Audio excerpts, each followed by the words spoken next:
Uma produção Domínio Público Audiolivros de Robert Howard. Conan em O Colosso Negro, Parte 2. Narração Jaime Maciel.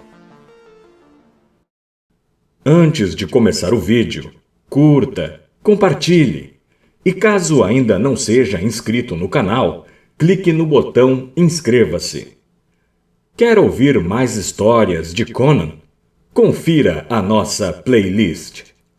Aproveite o audiolivro. O nome significava pouco para ela. Sabia vagamente se tratar de um país montanhoso, selvagem e lúgubre, que ficava no extremo norte, além das bases mais avançadas das nações iborianas, e era povoado por uma raça feroz e taciturna.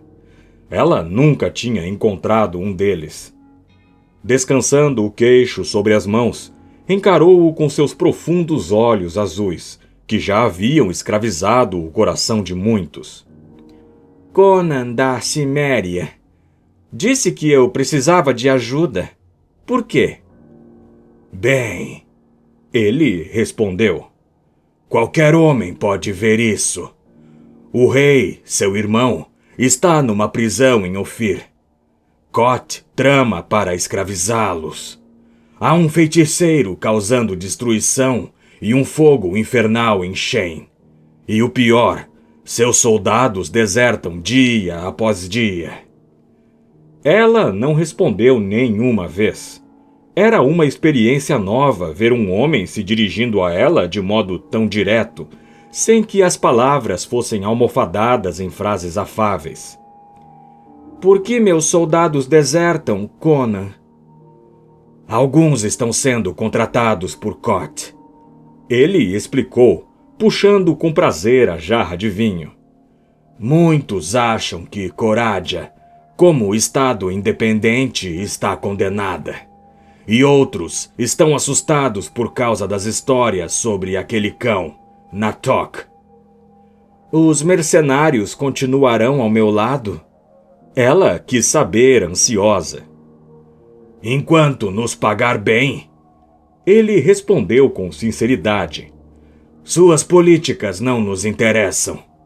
Você pode confiar em Almaric, nosso general, mas o resto de nós é gente comum que adora pilhar. Se pagar o resgate que Ofir pede, os homens dizem que não terá dinheiro para nos pagar. Nesse caso, poderemos nos juntar ao rei de Kot, embora não goste nem um pouco daquele miserável maldito. Ou poderemos saquear esta cidade. Numa guerra civil, os saques sempre são abundantes. Por que vocês não vão até Natok? Ela inquiriu. Como ele nos pagaria? Com ídolos barrigudos de latão pilhados das cidades shemitas? Enquanto estiver lutando contra Natok, pode confiar em nós. Seus companheiros o seguiriam? O que quer dizer? Quero dizer que vou torná-lo comandante dos exércitos de Coradia. Ela respondeu de forma deliberada. Ele congelou a taça nos lábios, que se curvaram num amplo sorriso. Seus olhos arderam com um novo brilho. Comandante? Crom! Mas o que dirão seus nobres perfumados? Eles vão me obedecer. Ela bateu palmas para convocar um escravo que entrou curvando-se de forma exagerada. Peça que o conde Tespides me encontre imediatamente. E também o chanceler Taurus, Lord Amalric e o Aga Supras. Eu deposito a minha confiança em Mitra. Ela disse, voltando-se para Conan, que agora devorava a comida posta diante de si por uma trêmula vatesa. Você já viu muitas guerras? Eu nasci num campo de batalha. Ele respondeu, arrancando um naco de carne de uma coxa enorme. O primeiro som que meus ouvidos escutaram foi o clamor das espadas e o grito dos moribundos. Lutei em feudos de sangue, guerras tribais e campanhas imperiais. Mas é capaz de liderar os homens em uma frente de batalha? Bem, posso tentar. Ele respondeu imperturbável. Isso não é nada além de uma luta de espadas em escala maior. Você se prepara, estoca e corta. Então, ou cai a cabeça dele, ou cai a sua. O escravo tornou a entrar e anunciou a chegada dos homens que ela convocara. Yasmela foi até a câmara externa, fechando as cortinas de veludo atrás de si. Os nobres se ajoelharam, evidentemente surpresos por terem sido convocados àquela hora da noite. Eu os chamei aqui para comunicar a minha decisão. Yasmela disse. O reino corre perigo. Bastante perigo, minha princesa.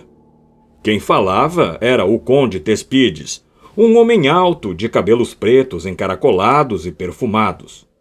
Uma de suas mãos acariciou o bigode pontudo e a outra segurava um chapéu de veludo com uma pena escarlate presa por uma fivela dourada. Seus sapatos pontiagudos eram de cetim e a túnica de veludo bordada em ouro. Tinha trejeitos ligeiramente afeminados, mas a musculatura coberta pela seda era dura como aço. Seria bom oferecer a Ofir mais ouro em troca da libertação do seu irmão. Discordo completamente. Intrometeu-se Taurus, o chanceler, um homem mais alto que trajava um manto de arminho franjado e cujas feições traziam as marcas de seus longos anos de serviço. Nós já propusemos um valor que trará pobreza ao nosso reino se for pago. Oferecer mais excitará a cupidez de Ofir. Minha princesa, repito o que já disse. Ofir não se moverá enquanto não decidirmos ir de encontro à horda invasora. Se perdermos, ele dará o rei Cossus para Kot. Se ganharmos, sem dúvida devolverá sua majestade para nós mediante o pagamento do resgate. E enquanto isso, disse Almaric, os soldados desertam diariamente. E os mercenários se inquietam ao perguntarem-se por que protelamos em agir. Ele era Nemédio, um homem grande, de cabeleira amarelada, semelhante a uma juba de leão. Precisamos agir rapidamente. Amanhã marcharemos para o sul. Ela respondeu. E ali está o homem que os liderará. Abrindo as cortinas, ela apontou dramaticamente para o cimério. Talvez não tenha sido o momento mais fortuito para revelá-lo. Conan estava esparramado na cadeira, com os pés apoiados sobre a mesa de ébano, ocupado em devorar um naco de carne que segurava com ambas as mãos. Lançou um olhar casual para os nobres espantados, sorriu levemente para Amalric e continuou mastigando sem disfarçar o prazer. Que Mitra nos proteja! Amalric explodiu. É Conan do Norte, o mais turbulento dos meus vilões. Eu já o teria enforcado há muito tempo se não fosse o melhor espadachim a vestir uma cota de malha. Sua Alteza gosta de brincadeiras, Tespides falou, seu rosto aristocrata enregelado. Este homem é um selvagem, um sujeito sem cultura ou berço. É um insulto pedir que cavalheiros sirvam sob seu comando. Eu? Conde Tespides. Yasmela o interrompeu. Você está com minha cuva sob seu cinturão. Por favor, entregue-a para mim e depois parta. Partir? Ele bradou surpreso. Para onde? para Koth ou para Hades, respondeu a princesa. Se não vai me servir como desejo, não me servirá de modo algum. Está me julgando mal, princesa. Ele respondeu, curvando-se profundamente magoado. Eu não a abandonaria. Pelo seu bem, colocarei minha espada à disposição desse selvagem. E quanto a você, Lord Almaric? Almaric praguejou baixinho e então sorriu. Sendo um verdadeiro soldado da fortuna, nenhuma mudança em sua sorte, por mais ultrajante que fosse, o surpreendia muito. Servirei sob o comando dele. Uma vida curta e feliz, é o que digo. E com Conan, o cortador de pescoços no comando, é provável que ela seja ainda mais curta e feliz. Mitra. Se o cão já comandou mais do que uma companhia de degoladores antes, juro que o devoro com a armadura e tudo. E você, meu Aga? Ela virou-se para Supras. Ele deu de ombros, resignado. Vinha do povo que se desenvolvera ao longo das fronteiras ao sul de Koth. Era alto, magro, com o rosto mais delgado do que os seus parentes de puro sangue do deserto. Que Ishtar rogue por nós, princesa. O fatalismo dos seus ancestrais falava por ele. Esperem aqui. Ela ordenou, e enquanto Thespides se exasperava e ruía seu chapéu de veludo, Taurus resmungava cansado, e Almaric andava de lá para cá, puxando a barba amarela e sorrindo como um leão faminto. Yasmela desapareceu mais uma vez pelas cortinas e bateu palmas para chamar seus escravos. Ao seu comando, eles trouxeram vestes para substituir a cota de malha de Conan. Gorjal, couraça peitoral, ombreiras, caneleiras, botas, perneiras e elmo. Quando a princesa abriu as cortinas novamente, um Conan trajando aço reluzente apareceu diante dos espectadores. Vestindo armadura completa, com o visor erguido e o rosto severo sombreado por plumas negras que oscilavam do alto do capacete, havia algo de impressionante nele que até mesmo Thespides percebeu, ainda que contrariado. Por Mitra, Almaric disse lentamente. Jamais esperei vê-lo vestindo uma armadura completa. Mas você faz jus a ela. Por meus ossos, Conan, já vi reis trajando armadura com menos realeza do que você. Conan ficou calado. Uma vaga sombra cruzou a sua mente, como uma profecia. Nos anos que viriam, ele se lembraria das palavras de Almaric quando aquele sonho se tornasse realidade. Ao amanhecer, as ruas de Corádia estavam tomadas por uma multidão que assistia às tropas cavalgarem pelo portão sul. Enfim, o exército estava em movimento. Os cavaleiros brilhavam com suas placas peitorais ricamente forjadas e as plumas coloridas oscilando do alto dos elmos lustrosos. Seus corcéis, enfeitados com seda, couro laqueado e fivelas douradas, davam voltas concêntricas e se curvavam quando os montadores os punham em marcha. A luz da manhã reluzia nas pontas das lanças erguidas como uma floresta acima da força militar, com seus penachos soprados pela brisa. Cada cavaleiro usava o símbolo de uma dama. Uma luva, um lenço ou uma rosa, preso ao elmo ou ao cinturão da espada. Era a cavalaria de Corádia. 500 homens fortes liderados pelo conde Thespides, que, de acordo com as fofocas, aspirava pedir a mão da própria Yasmela. Eles vinham seguidos por uma cavalaria leve, montando cavalos esguios.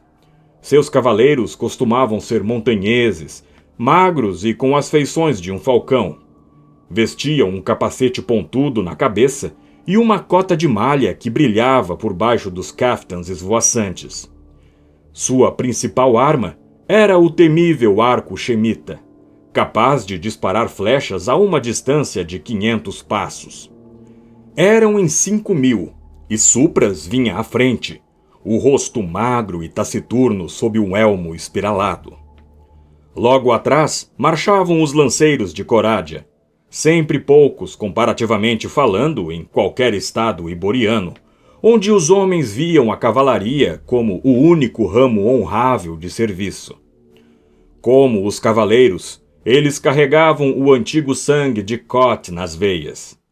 500 filhos de famílias arruinadas, homens alquebrados, jovens sem um centavo que não podiam arcar com o custo de cavalos e armaduras.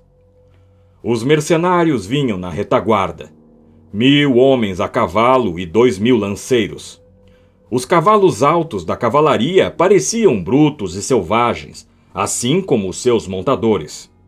Não davam voltinhas ou se curvavam.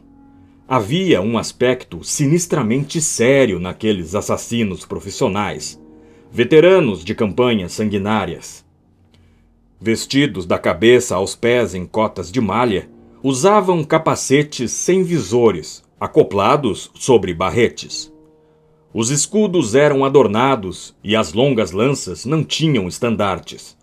Traziam arcos, machados de guerra ou maças de aço penduradas nas selas, e cada homem portava uma espada na cintura. Os lanceiros eram armados de forma similar, embora portassem lanças menores em relação às da cavalaria. Eram homens de muitos povos e muitos crimes. Havia hiperborianos altos, magros, de ossos largos, fala lenta e natureza agressiva. Gunderlandeses de cabelos castanhos, vindos das colinas a noroeste. Renegados, arrogantes coríntios. Zíngaros de compleição escura, com bigodes pretos e temperamentos abrasivos. Aquilonianos do distante oeste. Mas todos eram iborianos, com exceção dos zíngaros.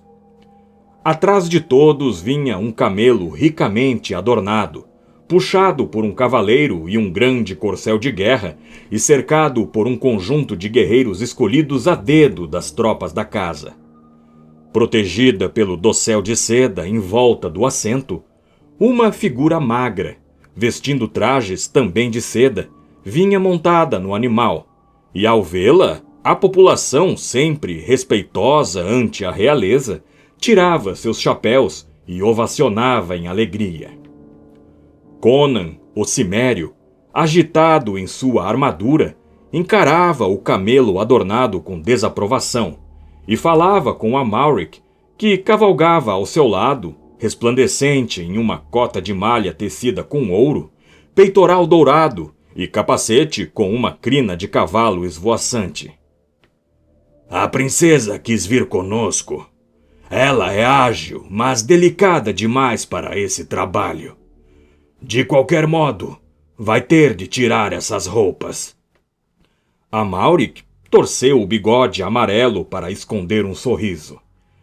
Evidentemente, Conan supunha que Yasmela apanharia uma espada e tomaria parte na luta de fato, como era de costume entre as mulheres bárbaras. Mulheres iborianas não lutam como as da Ciméria, Conan. Ele respondeu. Yasmela cavalgará conosco para assistir à batalha. Mas cá entre nós... Remexeu-se na cela e abaixou o tom de voz. Penso que a princesa não ousou ficar para trás. Ela está com medo de algo. Uma revolta.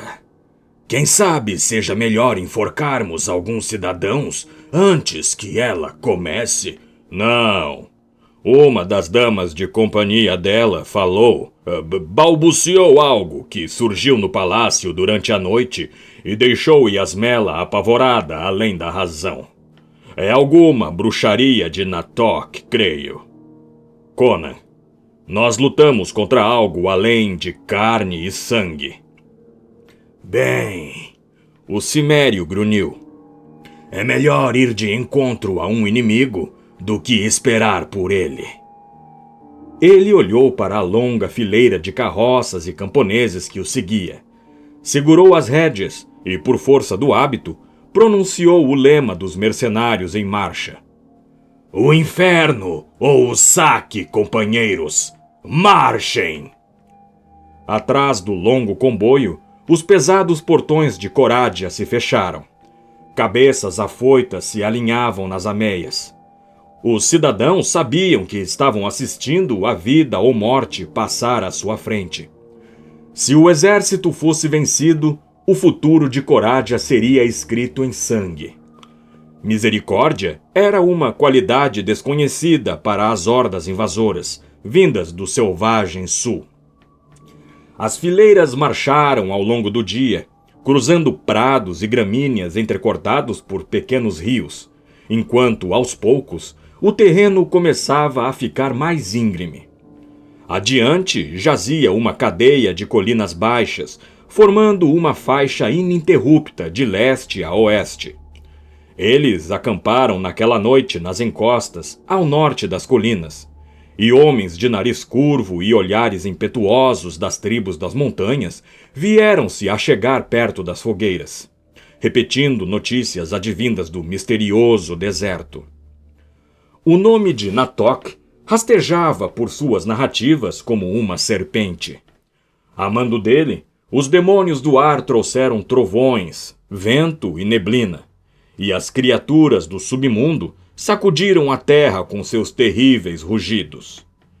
Ele trouxe fogo do céu e consumiu os portões de cidades muradas, queimando homens até só restarem os ossos calcinados.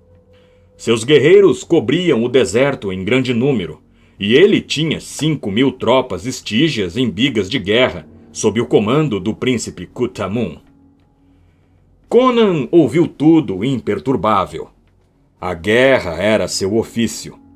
Desde seu nascimento, a vida havia sido uma contínua batalha, ou uma série delas, e a morte, uma companheira constante. Ela espreitava ao seu lado, pairava aos seus ombros junto às mesas de jogatina. Seus dedos ossudos tamborilavam nos copos de vinho. Avolumava-se acima dele uma sombra monstruosa e encapuzada, sempre que ele se deitava para dormir. Mas ele se importava com sua presença tanto quanto um rei se importa com seu copeiro. Algum dia, ela fecharia seu punho cerrado sobre ele. Isso era tudo. Bastava que ele vivesse no presente.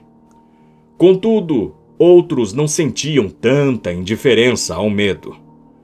Quando Conan voltava da fileira de sentinelas, parou ao ver que uma figura encapuzada surgia à sua frente com a mão estendida. Princesa, você deveria estar na sua tenda. Não consegui dormir. Seus olhos escuros pareciam assombrados na penumbra. Tenho medo, Conan. Teme alguns dos homens em suas tropas? A mão do bárbaro segurou o cabo da espada. Nenhum homem. Ela gaguejou. Conan, existe alguma coisa que você tema? Ele pensou a respeito, coçando o queixo. Sim, admitiu afinal. A maldição dos deuses. Ela deu de ombros. Eu sou amaldiçoada. Um demônio do abismo pôs a sua marca em mim. Uma noite após a outra, ele me espreita nas sombras, sussurrando terríveis segredos. Ele me arrastará para ser a sua rainha do inferno. Eu não ouso dormir. Ele virá até mim em meu pavilhão, assim como veio no palácio. Conan, você é forte. Mantenha-me ao seu lado. Eu tenho medo. Ela não era mais uma princesa, mas uma garota aterrorizada. Seu orgulho tinha se esvaído, deixando-a despida de vergonha. Fora naquele medo frenético até ele, que parecia o mais forte. O mesmo poder implacável que a repelira, agora a atraía. Em resposta, Ele tirou seu manto escarlate e a envolveu com aspereza, como se ternura de qualquer espécie lhe fosse impossível. Sua mão de ferro descansou por um instante naquele ombro delgado, e ela voltou a estremecer, mas não de medo. Tal qual um choque, um surto de vitalidade animal a varreu ante o toque dele, como se parte de sua enorme força tivesse vertido para ela. Deite-se aqui. Ele indicou um espaço vago próximo ao fogo tremeluzente. Não viu qualquer incongruência numa princesa deitar-se no chão, ao lado de uma fogueira, envolvida no manto de um guerreiro. Ela obedeceu sem questionar. Ele sentou-se numa pedra ao lado da moça, com a espada descansando sobre os joelhos. Com a luz do fogo refletindo no aço azulado de sua armadura, ele parecia uma imagem inteiramente de aço.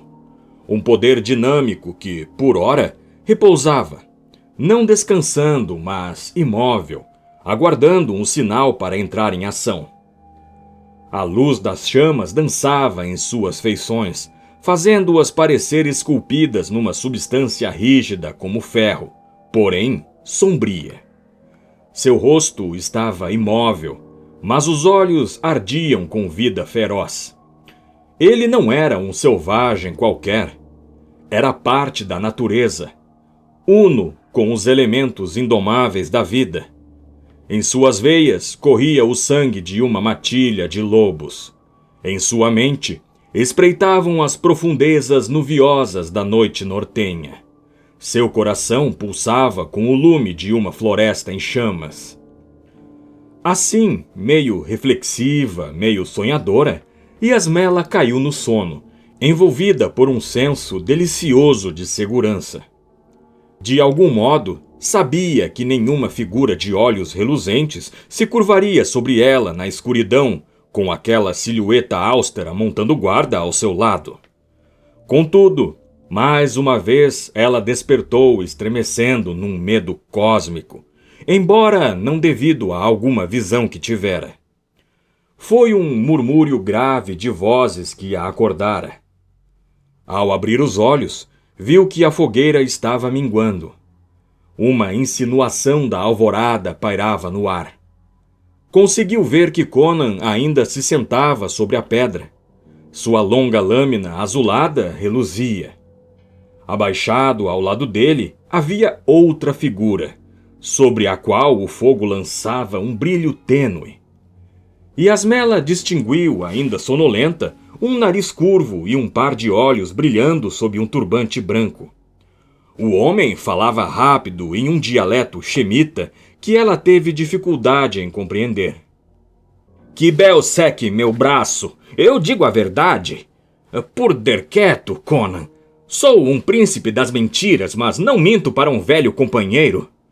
Juro pelos dias em que éramos ladrões na terra de Zamora, antes de você vestir cotas de malha. Eu vi Natok. Ajoelhei-me diante dele ao lado de outros quando ele fez encantamentos para Set, mas não enfiei meu nariz na areia como os demais. Sou um ladrão de Shumir. A minha visão é mais aguçada que a de uma doninha. Primi os olhos e vi o véu dele sendo soprado pelo vento. Ele esvoaçou para o lado e vi... Eu vi... Que Bel me ajude, Conan. Eu juro que vi. Meu sangue congelou nas veias e meus pelos se eriçaram. O que vi queimou a minha alma como ferro incandescente. Não consegui descansar até ter certeza. Viajei até as ruínas de Kut-Chims. A porta de mármore estava aberta. Diante dela havia uma grande serpente transfixada por uma espada. Dentro do domo havia o corpo de um homem tão enrugado e distorcido que a princípio mal o reconheci. Era Shevatas, o Zamoriano, o único ladrão no mundo que reconheço como meu superior. O tesouro estava intocado, empilhado em montes reluzentes ao lado do cadáver. Isso era tudo. Não havia ossos? Conan começou a dizer. Não havia nada. O Shemita interrompeu intempestivo. Nada, apenas um cadáver. O silêncio reinou por um instante, e Yasmela estremeceu num horror indefinível. De onde veio Natok? Sussurrou de forma vibrante o Shemita.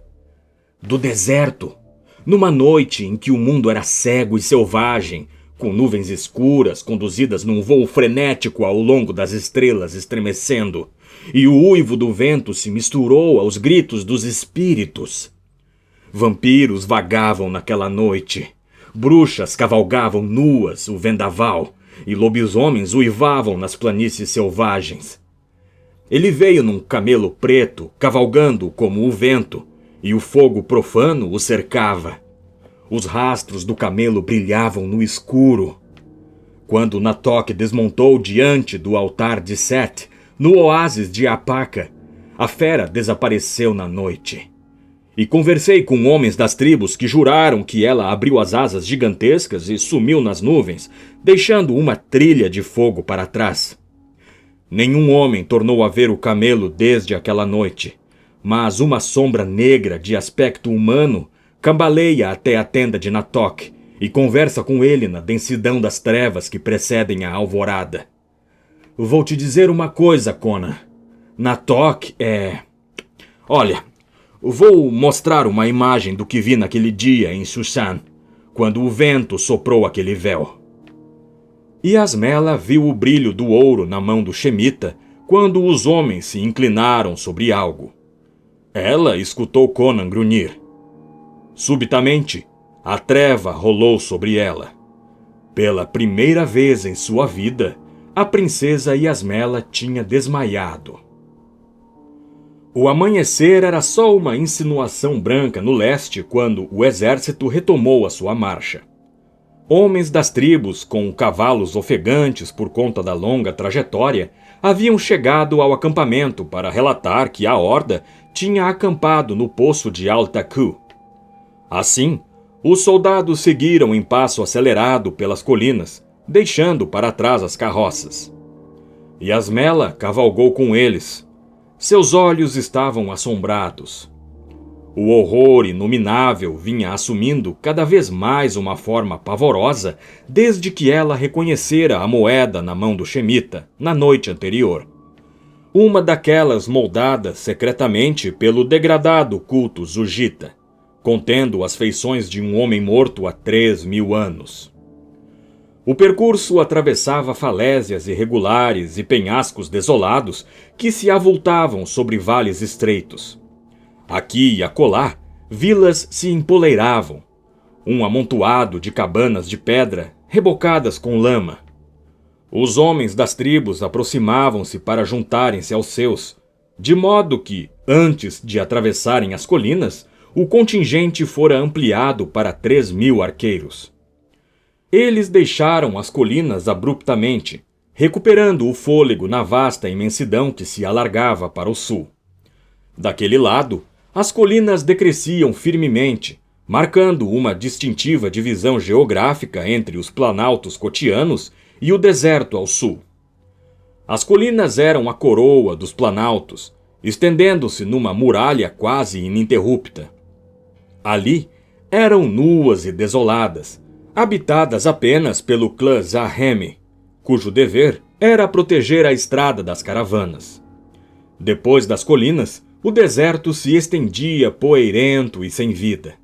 Contudo, além daquele horizonte, encontrava-se o poço de Al-Taku e a horda de Natok. O exército olhou para a passagem de Shamla, pela qual fluía a riqueza do norte e do sul, e pela qual haviam marchado os exércitos de Kot, Corádia, Shen, Turan e Estígia. A íngreme muralha de colinas se interrompia naquele ponto. Promontórios corriam para o deserto formando vales estéreis, todos cercados nas extremidades ao norte por penhascos acidentados, com exceção de um, que era justamente a passagem. Parecia-se com uma grande mão que surgia a partir das colinas. 2 dedos separados formavam um vale em forma de leque. Os dedos eram representados por um cume largo de ambos os lados. As laterais externas eram perpendiculares e as internas encostas íngremes. O vale inclinava-se para o alto conforme se estreitava, desembocando num platô flanqueado por encostas. Ali havia um poço e um aglomerado de torres de pedra ocupado pelos arremes. Conan parou no local e desceu do cavalo. Ele tinha descartado a armadura peitoral em prol da mais familiar cota de malha. Thespides aproximou-se e perguntou: "Por que parou?"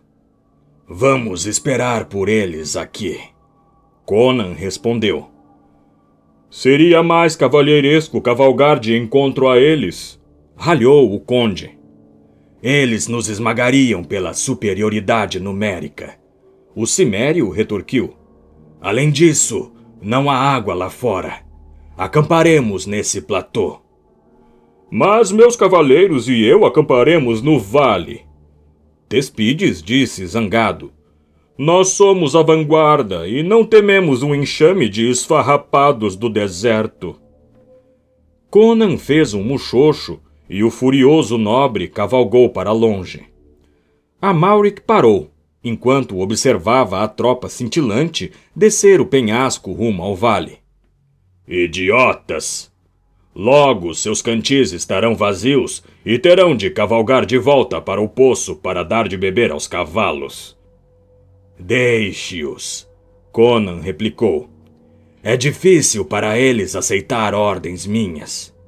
Diga aos soldados para relaxarem e descansarem. Marcharemos muito e rápido. Deem água aos cavalos e deixem os homens comerem." Não havia necessidade de enviar batedores. O deserto se desdobrava nu até onde a vista alcançava, ainda que ela agora fosse limitada por nuvens baixas que pairavam em massas brancas no horizonte ao sul. A monotonia só era quebrada por um amontoado de ruínas de pedras, alguns quilômetros deserto adentro, supostamente os resquícios de um antigo templo estígio. Conan desmontou os arqueiros e os distribuiu ao longo do cume, ao lado dos guerreiros das tribos. Posicionou os mercenários e os lanceiros de Corádia sobre o platô, ao lado do poço. Mais atrás, num ângulo em que a estrada da colina desembocava no platô, foi montado o pavilhão de Yasmela. Sem inimigos à vista, os guerreiros abriram a guarda.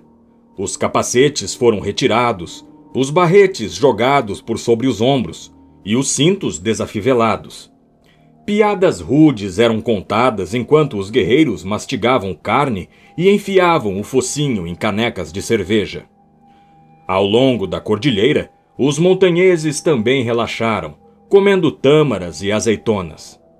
Amalric caminhou até Conan, que estava sentado sobre um pedregulho sem o seu elmo. "Conan, você ouviu o que os homens das tribos estão dizendo sobre Natoc? Eles dizem... Por Mitra! É loucura demais para repetir. O que você acha?" "Às vezes as sementes descansam sobre o chão por séculos, sem apodrecer", Conan respondeu. "Mas, sem dúvida, Natoc é um homem." "Não tenho tanta certeza", resmungou Amalric. "De qualquer maneira, você dispôs nossas fileiras tão bem quanto um general experiente teria feito. É certeza que os demônios de Natoc não cairão sobre nós sem que estejamos preparados." "Por Mitra, que neblina!" "A princípio, achei que fossem nuvens", Conan respondeu. "Veja como elas se desenrolam." O que parecia nuvens era uma bruma densa que se deslocava rumo ao norte como um grande oceano instável, ocultando rapidamente o deserto da vista. Ela logo engolfou as ruínas estígias e seguia espalhando-se para a frente. O exército assistia estupefato. Era algo sem precedentes, tão natural e inexplicável. "Não adianta enviar batedores", Amalric disse com desgosto. "Eles não conseguiriam ver coisa alguma. Os limites dela estão próximos dos flancos externos dos penhascos. Logo, toda a passagem e estas colinas estarão cobertas. Conan, que observava as névoas se desenrolarem com nervosismo crescente, abaixou-se de repente e colou o ouvido na terra. A seguir, deu um pulo frenético e praguejou. Cavalos e carruagens, milhares deles! O chão vibra conforme passam. Ei, vocês! Sua voz atravessou o vale como um trovão, eletrizando os homens preguiçosos. Peguem as lanças e armaduras, cães! Ocupem seus postos! Fim da parte 2.